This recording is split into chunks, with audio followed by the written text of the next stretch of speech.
박도연은 알람이 울리기도 전인 아침 6시 50분에 눈을 떴다.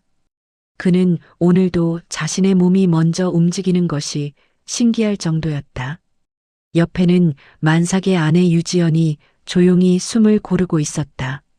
도연은 무의식적으로 아내의 배 위에 손을 올렸다. 안쪽에서 아이가 작게 움직이며 반응했다. 그는 그 작은 반응 하나만으로도 아버지가 된다는 사실을 실감했고 곧 태어날 셋째 아이가 그의 마음을 조금씩 따뜻하게 채워가는 듯했다. 침실 문이 열리며 첫째 아들 도윤과 둘째 딸 할인이 뛰어들어왔다. 두 아이는 침대 위로 올라가 도연의 팔에 매달렸다. 도윤은 오늘 축구 시합이 있다며 들떠 있었고 할인은 유치원에서 배운 노래를 발표할 거라고 말했다. 도연은 두 아이를 번갈아 안아 올리며 몸에서 힘이 빠지는 듯한 행복함을 느꼈다. 아이들이 주는 생기와 움직임은 항상 그의 하루를 시작하게 하는 원동력이었다. 주방에서는 아내가 천천히 움직이고 있었다. 배가 불러 조심스러운 걸음이었지만 그녀는 여전히 익숙한 손길로 토스트를 굽고 있었다. 지연은 도연에게 물을 건네며 말했다. 요즘 화장실을 자주 가는 것 같은데 병원에서 꼭 검사를 받아보라고. 도연은 대수롭지 않게 웃으며 넘겼다. 나이가 있으니 자연스러운 일이라고 말했다. 그러나 지연은 쉽게 납득하지 못하는 표정이었다. 도연은 회사 근처 병원에 들렀다. 의사는 결과지를 들고 조심스럽게 말을 꺼냈다. 도연은 의사의 표정이 무겁다는 것을 알아챘지만 그 말의 의미를 곧바로 이해하지는 못했다. 의사는 선천적 무정자증이라고 말했다. 자연 임신은 절대 불가능하다는 것도 덧붙였다. 도연은 멍한 상태에서 의사의 말을 반복해서 들었다. 그는 두 아이의 얼굴이 스쳐 지나가는 것을 느꼈다. 아이들의 웃음소리, 그동안 함께 보냈던 순간들, 모든 것이 하나의 질문으로 이어졌다. 그렇다면 지금까지 그는 무엇을 믿고 살아온 것인가? 차에 앉은 도연은 한동안 시동을 걸지 못했다. 아무 소리도 들리지 않았고 사람들의 움직임도 보이지 않았다. 오직 자신이 듣는 심장 소리만이 거칠게 울렸다. 도연은 차창 밖으로 흐릿한 도시를 바라보다가 겨우 집으로 향했다. 집에 도착하자 아이들은 언제나처럼 달려와 안겼고 도연은 억지로 미소를 지으며 아이들의 머리를 쓰다듬었다. 그러나 마음속 깊은 곳에서는 설명할 수 없는 불안이 자꾸만 번져나가고 있었다. 저녁 식탁에서 지연은 병원 결과를 물었다. 도연은 전립선염이라고 말했다. 지연은 다행이라고 했지만 도연은 그 말조차 마음에 남지 않았다. 그날 밤 지연은 베란다에서 조용히 통화하였고 도연은 문틈으로 들려오는 낮은 목소리를 들었다. 특별한 내용은 잡히지 않았지만 통화하는 아내의 표정은 어딘가 익숙하면서도 생소했다. 휴대폰을 손에 쥔 채 미묘하게 웃는 모습은 도연의 불안을 더욱 자극했다. 며칠이 지나자 도연은 지연의 행동 하나하나를 의식하게 되었다. 목요일 오후마다 일정이 빌 때면 어디에 가는지 묻고 싶었지만 입을 열 수 없었다. 결국 그는 혼자서 감당할 수 없다는 판단을 내렸다.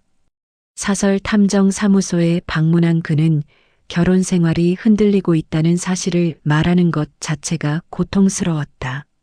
탐정은 그의 말을 조용히 들은 뒤 차분하게 말했다. 사실을 확인하는 것은 상처를 남길 수 있지만 진실을 마주하지 못하는 것도 또 다른 고통이 될 수 있다고. 첫 번째 조사 보고서는 특별한 내용을 담고 있지 않았다. 지연은 대부분의 시간을 아이들과 보내고 평범한 생활을 유지하는 것처럼 보였다. 그러나 탐정은 단 하나의 반복되는 패턴을 지적했다. 매주 목요일 오후 3시 같은 카페에서 2시간씩 혼자 있었다는 점이었다. 도연은 그 말이 이상하게 마음에 걸렸다. 혼자 있는 시간이 필요할 수도 있지만 굳이 같은 장소에서 2시간씩 머무는 이유가 있을까? 그는 그 패턴이 어떤 의미인지 알 수 없어 불안을 억누르기 어려웠다. 둘째 주 보고서는 그의 삶을 뒤흔들어 놓았다. 탐정은 조용히 사진 한 장을 꺼내 책상 위에 올려두었다. 도연이 사진을 보는 순간 그의 온몸이 굳어졌다. 지연과 함께 앉아 있는 남자. 회사 후배 최강민이었다. 도연이 직접 뽑고 가장 많은 프로젝트를 맡겼던 후배. 누구보다 성실하고 믿음직스럽다고 생각했던 사람. 그가 지연과 마주 앉아 부드럽게 웃고 있었다. 강민은 지연에게 커피를 밀어주며 무언가를 설명하고 있었고 지연은 그 말을 들으며 고개를 끄덕였다. 두 사람의 표정은 오랜 시간 함께 지낸 사람들처럼 자연스러웠다. 도연은 사진을 내려놓지 못한 채 몸이 굳어졌다. 탐정은 조심스럽게 말을 이었다. 두 사람은 일주일에 적어도 한 번은 만나고 있는 것으로 보이며 목요일 카페에서의 만남은 거의 규칙적이라고. 도연은 그날 집으로 돌아갔지만 이전처럼 일상을 유지할 수 없었다. 지연의 목소리를 들으면 복잡한 감정이 치밀어 올랐고 아이들이 떠들면 웃어주려 해도 얼굴 근육조차 제대로 움직이지 않았다. 평소처럼 행동해야 한다고 자신에게 다짐했지만 생각보다 쉽지 않았다. 강민의 얼굴이 머릿속에서 떠나지 않았다. 그는 스스로에게 물었다. 정말 이게 우연일까? 정말 둘 사이에 아무 일도 없을까? 며칠 후 탐정이 또 연락을 해왔다. 이번에는 사진이 아니라 영상이었다. 영상 속에는 호텔 로비에서 소파에 나란히 앉아있는 지연과 강민이 있었다. 두 사람은 마치 다른 사람들의 시선 따위는 전혀 신경 쓰지 않는 듯 편안하게 대화하고 있었다. 지연이 배를 감싸며 불편해하는 모습이 보이자 강민은 자연스러운 동작으로 그녀의 옆구리를 받쳐주며 쿠션을 가져다 주었다. 그 행동은 단순한 친절이라고 보기 어려운 익숙함을 담고 있었다. 도연은 화면을 바라보며 손을 떨었다. 분명히 만삭의 아내였다. 그 아내의 몸을 챙기고 있는 사람이 자신이 아니라 회사 후배였다. 그 사실 하나만으로도 그의 가슴은 뜯겨나가는 듯 아팠다. 그는 숨을 깊게 들이마셨지만 가슴 깊은 곳에서 끓어오르는 분노와 배신감은 쉽게 가라앉지 않았다. 며칠 뒤 탐정은 또 다른 증거를 가져왔다. 바로 DNA 검사였다. 아이들이 사용한 칫솔을 이용해 진행한 검사 결과를 건넨 순간 탐정의 표정은 조용히 무거웠다. 도연은 서류를 열어 숫자를 확인했다. 이름 옆에는 단 2글자가 적혀 있었다. 친자 아님. 도윤도 할인도 모두 그의 아이가 아니라는 결과였다. 도연은 문자를 읽는 순간 두 다리에 힘이 풀려 쓰러질 뻔했다. 지금까지 살아온 10여 년의 시간이 단숨에 무너져 내리는 듯했다. 아이들과 함께 웃고 울며 가족이라고 믿어온 모든 기억이 한순간에 영문 모를 조각으로 깨어졌다. 그는 그동안 자신이 아버지라고 믿어왔던 시간 자체가 부정당한 기분이었다. 그날 밤 도연은 집에 도착하자마자 지연을 불렀다. 식탁 앞에 앉힌 뒤 조용히 서류를 테이블 위에 밀었다. 지연은 서류를 펼쳐보더니 얼굴이 굳어졌다. 한참 동안 아무 말도 하지 않던 지연은 결국 한숨을 내쉬며 말했다. 왜 이런 짓을 했느냐고. 도연은 차갑게 말했다. 언제부터냐고. 누가 아버지냐고. 지연은 대답하지 않았다. 하지만 그 침묵은 이미 모든 답을 말하고 있었다. 도연은 다시 물었다. 강민이냐고. 지연은 숨을 깊게 내쉰 뒤 말했다. 출장 갔던 시기 있었지. 그때부터라고. 더 이상의 설명은 하지 않았다. 말하지 않아도 알 수 있었다. 도연은 웃음인지 울음인지 모를 소리를 냈다. 자신이 그동안 믿고 싶어 했던 모든 것들이 부서지고 있었다. 지연은 차갑고 담담했다. 일어나겠다는 태도도 울겠다는 태도도 아니었다. 단지 이 상황을 불필요한 대결처럼 느끼는 사람의 표정이었다. 지연은 말했다. 당신은 좋은 남편이었다고.